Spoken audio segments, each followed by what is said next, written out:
विसव उपरांत ह्यो कार पळोवया फुडल्यो खबरो। वास्को एका बसीचे ड्रायव्हर आनी कंडक्टराच्या हलगर्जीपणाक लागून वास्को एका ज्येष्ठ नागरिकाक बरीच दुखापत जाल्या।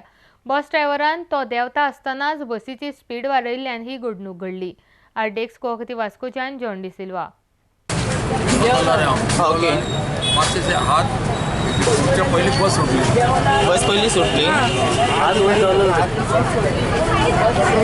ड्राइवर है ये कंडक्टर है अपना देखिए पैसेंजर को उतारने के लिए बराबर देखना होता है थोड़ा बस पे और दरवाज़ा खोलते टाइम देखना होता है पैसेंजर उतरा क्या नहीं है।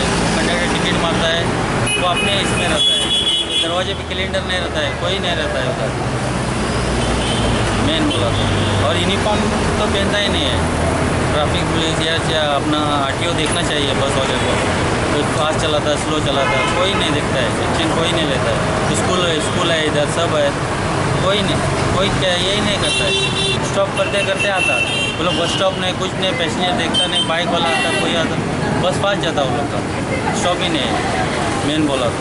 ट्रैफिक पुलिस कोई एक ये नहीं ले कोई एक्शन लेता नहीं गिरने के बाद में पुलिस एक्शन लेता है।